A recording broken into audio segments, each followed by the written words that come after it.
Hello, and welcome to this edition of Divide and Conquer, where we conquer some pesky divisions by using some very good mathematical thinking.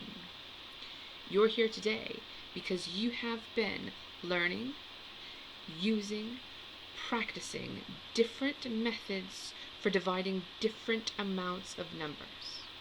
And you have in that time built up quite a good bit of fluency. You can divide quite independently and much more easily. So now that you're more fluent when dividing, it's time to raise the stakes that little bit higher. And we're going to reason about the divisions, to think a lot more deeply about the numbers when dividing. We're going to use our skills when solving some mathematical problems which require division. And so, you need to make sure that you have got paper and pencil, because the maths that we're going to do today requires your work as much as mine. So if you need to pause the video now and get paper and pencil directly to hand, do that. And I'll meet you back here. Go! Okay, hopefully you have everything ready. What I'm going to be asking you to do is to have a go with one of the questions, pause the video, try to answer the question, and then come back and we'll look at it together. We're going to start off super easy. 42 divided by 7. If you need to pause the video to work it out, do so now. Hopefully you don't need to pause the video because you have learned your times tables. And very importantly, you remember this crucial piece of information which will help you enormously in the divisions that you do. That division is the inverse of multiplication. Multiplying and dividing, they're like that. They are linked. Multiplying is the opposite of dividing. Dividing is the opposite of multiplying. They're the inverse.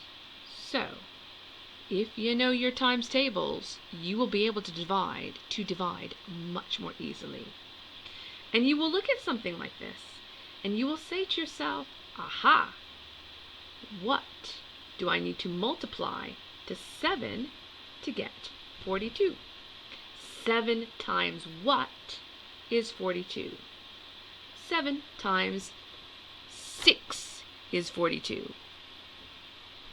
So if you have written 6 in, well done. All right, bearing that in mind, how about this? 42 divided by what equals 7. If you need to pause the video, please do so now. And hopefully you didn't need to work it out, because this is just saying 42 divided by what equals 7. In other words, 7, let's use the inverse, left and right. 7 times what is 42? Well, we know that 7 times 6 is 42. So 6 goes in the empty box. Okay.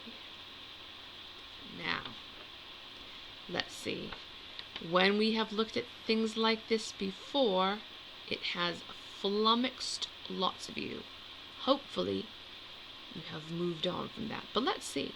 Please write down empty box divided by 6 equals 7.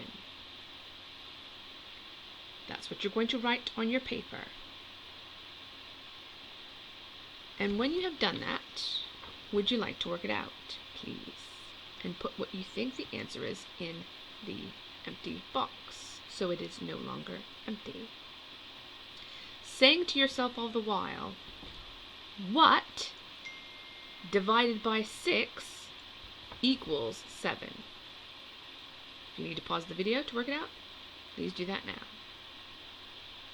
Hopefully, however, two things have occurred to you. We've got what's called a fact family here, and we can use what we already know to solve this puzzle. We don't actually need to do any dividing or multiplying, but if we did, if this was a brand new question, we could just turn it on the inverse and say 7 times 6 equals, see? Just swap the signs around and use the inverse. 7 times 6 equals what? 42. 42 is what you should have in your empty box. Okay, are you ready for this? Because for some strange reason, the format of the next question fools so many people so many times. Older people, younger people, people in our class, people in other classes, people right across the country and right across the world. But we are not going to let it fool us anymore, because we divide and conquer. And we are going to conquer this, I promise you. So, please could you, on your piece of paper, write down the following. 7 equals blank divided by 6. 7 equals empty box divided by 6. Pause the video and either work it out, whatever. Put the answer in the box, empty box, and meet me back here.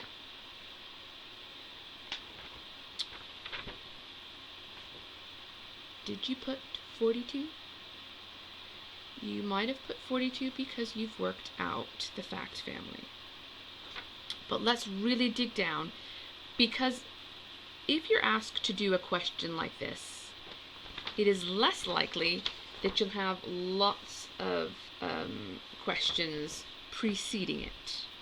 You'll just be faced with something that looks like that. Don't be fooled. Don't be fooled.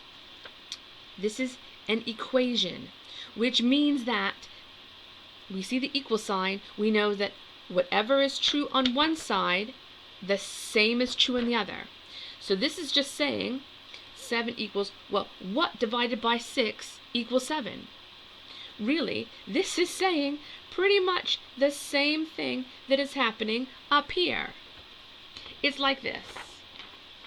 Let's just say, going back to our Turkish delight from last term, let's say you had a group of Turkish delight, yeah? And that group altogether weighed 42 grams. And it's a group of 7 Turkish delights. Now, on the other side of the scales, you've got the Turkish delights separately, right? 7. And these all weigh, there's 7 of them, so they're 6 grams each. Do you agree? 42 grams as a one group, or individually 7 lots of 6 grams. And they're equal. If you put them on the scales, if you put them on the balances, they balance because they're both the same. Does it matter if the individual sweets are taken off of this side and the grouped sweets are taken off of this side, and then we swap them and we put the group sweets over here and we put the individual sweets here? Is it going to make a difference to the mass? Is it going to unbalance it? Well, it's going to unbalance it when we take them off. But when we put both amounts on the scales, whether they're on this side or this side, they're the same. They're the exact same. And it works the same way with these pesky questions that lots of people who make books and tests like to give you. But as long as you remember that that equal sign means that you balance at both sides. What is true for one side is true for the other side if it's got that equal sign in the middle. So if it helps you, you can always write it out the way you like. You could actually, in your head, on a separate bit of paper, write blank divided by 6 equals 7, if it makes you happier. It still means the same thing. It means the exact same thing.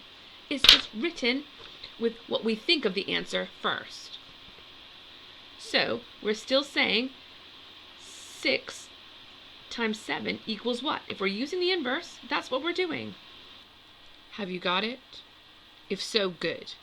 We're going to do one more like this. If not, pause, take a break, rewind it, go back, and you will get it. Try it again. I'm going to move on.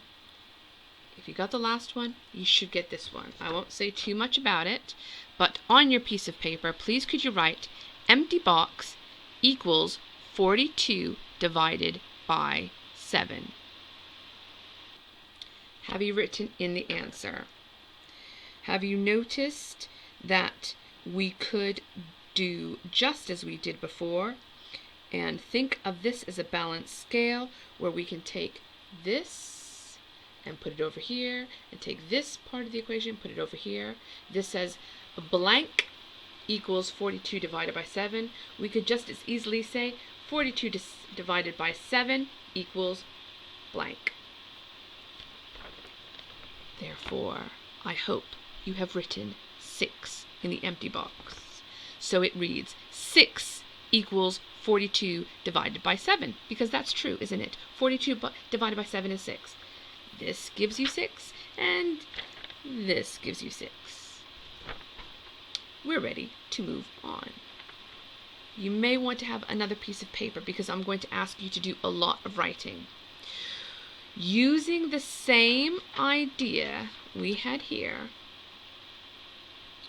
I'd like you to practice using fact families and how you can change the variable in your number sentences, in your equation, okay? You can take out part of the question, or you can take out the answer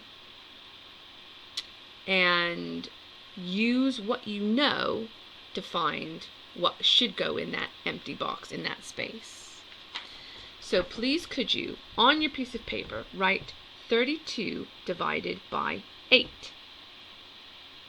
and then write the answer in. If you need to pause the video, pause the video.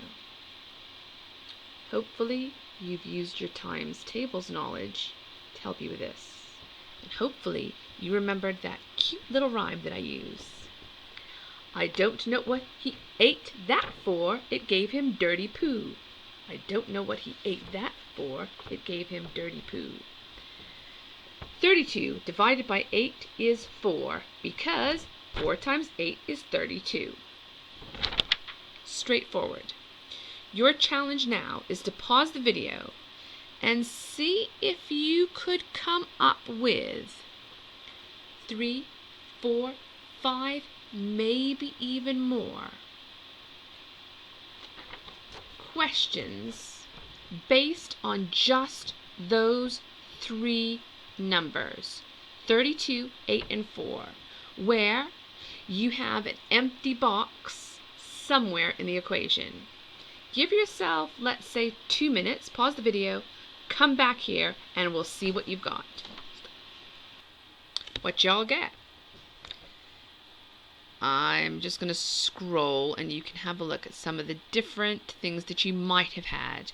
32 divided by what is 4? 32 divided by what is 8? What divided by 4 is 8? What divided by 8 is 4? What equals 32 divided by 8? 8 equals what divided by 4? 4 equals what divided by 8? 4 equals 32 divided by what? 4 equals what divided by 8? Ooh, some more. 8 equals 32 divided by what? 4 equals 32 divided by what? how many of those did you have? If you need to pause the video at any point, please mark your own work. I want to see it, but you can mark it yourself because that will help you learn and understand a little bit better. Right then, we used some times tables facts. Now that you understand how these kinds of maths puzzles work, I'd like you to apply that with the kinds of division that you might have done in the past week or so. So, on your piece of paper, possibly a new piece of paper, please could you write down blank or empty box equals 714 divided by 3. Blank equals 714 divided by 3. Please could you now pause the video and work out the answer to that question. Hands up if you were not fooled, if you were not tricked by that empty box at the beginning of the equation. If you knew that we could think of this as a balance scale and say, in fact, that 714 divided by 3 equals what? Which is the kind of work you've been doing, right? In other words, how many 3's go into 714? I would expect to see in your work something that looks a little bit like this. 3 into 7 goes twice, with 1 remaining. Put the 1 in front of the tens column. So now I'm saying 3 goes into 11, because that's 11 tens. 3 goes into 11 3 times, because 3 times 3 is 9. 9 is the closest I can get, which means I've got a difference of 2. I've got 2 left over. So I'm going to put that 2 in front of the ones digit that I'm dividing. So now I'm saying 3 goes into 24 how many times? 8 exactly. Nothing remaining. Ergo, this is what your answer should look like. 238 equals 714 divided by 3. If you're good with that, keep going. If you're not, pause, take a break, go back through, look it over. If it takes 2 times, if it takes 3 times, that's fine. If you need to break and go and have a walk and come back, that's fine. But we're going to crack this. We are going to crack this. Those of you who are ready, please, on your paper, could you write the following? 714 divided by what equals 238? 714 divided by empty box equals 238. Pause the video and work it out. Come back when you're ready. Well, you might think you're very clever because you recognized a pattern, and if you have, kudos to you. But now I'm going to say prove it. How will you prove the answer to the question? Well, you could always use the inverse. You could say, and it would be perfectly valid to say, because I already know that 238 equals 714 divided by 3. If you just said, I already worked it out, I would not accept that as a very good mathematical answer. But if you showed that you understood the relationship between those 3 numbers, that would be acceptable. Even better if you said something like 238 times what is 714, using the inverse to help you out. And how would you work that out? Well, you could, this is where our estimation for multiplication comes in handy. How many times would it go in? Well, if I round, 200 times what equals about 700. I don't want to go over 700. It's not going to be 200 times 1. 200 times 2 would be 400. I think we could try 3. Let's try 3. And there we've got our column multiplication. 238 times 3, 8 times 3 is 24. Leave the 4, exchange the 2. 3 times 3 is 9, but I've got 2 more 10s to add on, giving me 11 10s. Leave the 1, exchange the 1 into the hundreds column. 2 times 3 is 6. 100. Add 1 more 100 is 7. And there you've proved that 714 divided by 3 equals 238. Magnificent. That is a very common kind of reasoning puzzle that you might be asked to show how well you understand divisions. You might want to take a wee little break now. You could take a wee break. I don't want to know about that. Or a wee break. Join me back here because we're about to tackle product pyramids. Another trick that's used against kids just like you. But we join me back here in just a few. See you soon. Okay, just before we start with our product pyramids, I need to remind you of another kind of question which you are likely to encounter when reasoning about division, and that is to compare. Go compare, like that. I won't. So, very quickly, very quickly, on your piece of paper, please could you write 24 divided by 6, empty box, 60 divided by 12. That's 24 divided by 6 with an empty box, followed by 60 divided by 12. Okay? If you need to pause the video just to work out what's going on there, please do. What do you think goes in the empty box? Be honest, I'm not going to tell anybody. Did anybody think it was actually 4?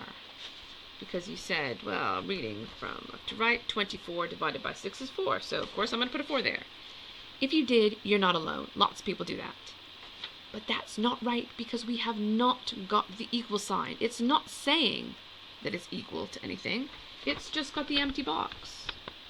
So what are you going to do? You are going to go compare. Won't sing it. In order to do that, you will need to work out the quotient to each of those divisions on either side of the empty box. 24 divided by 6 is 4. We've just said. 60 divided by 12. You need to pause and work it out. Pause and work it out. You should know it, but pause and work it out. 5. 60 divided by 12 is 5 because 5 times 12 is 60. So, if that one is 4 and that one is 5, what are you going to do? You're going to draw the hungry mouth, eating the bigger amount because he's very greedy. No, you cannot draw in the teeth. Draw them in your head, not on here.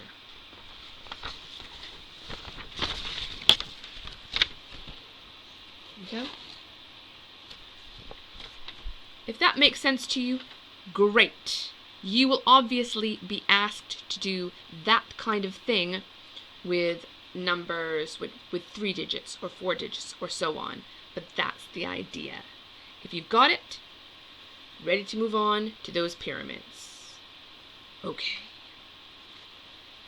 I am going to show you an example of one which is complete. What I'd like for you to do is to have a very close look at the numbers, at the structure, and ask yourself what is going on. Please pause the video and join me back here in just a minute. Okay, have a good look. Pause the video so it's frozen on your screen. See if you can work out what's going on.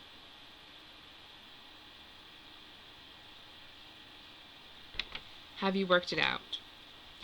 So this is called a product pyramid, often. product, I hope you remember from our work on multiplication, the product is the answer to when numbers are multiplied together. So this is a product pyramid, or otherwise known as a multiplication pyramid. So the number that's on top of two adjacent numbers is the product of those numbers below it. Okay? 72 is the product of 6 and 12. 6 times 12 is 72. Let's look at this 12. Okay? Underneath the 12 is 3 and 4, because 12 is the product of 3 and 4. 3 times 4 is 12. Okay? And then we had the 6. There we have it. And underneath the 6, the adjacent blocks underneath, are 2 and 3, because 6 is the product of 2 and 3. 2 times 3 is 6. Can you see how that works? If you can, you're ready to move on. If not, pause, look at it through, rewind if you need to. You're going to need to understand in order to tackle the next question. And this is one that you're going to do with me. So with your paper and pencil, you don't need a ruler for this one. You know how agitated I get about using rulers in mathematics. But I want this to be about the working out, not about how it looks just this once. Please could you draw this? Please could you make this on your piece of paper? It's a pyramid with 3 blocks at the bottom, 2 blocks on top of that, 1 block on top of that. I don't mind if it's not perfect, but it should be very clear which blocks sit on the ones below. Pause it if you need to, and then meet me back here. So the question is, how are you going to do it? Pause the video again, look at your product pyramid, and ask yourself, what do I know? What clues have I got in order to solve this mathematical puzzle? Meet me back here when you're ready.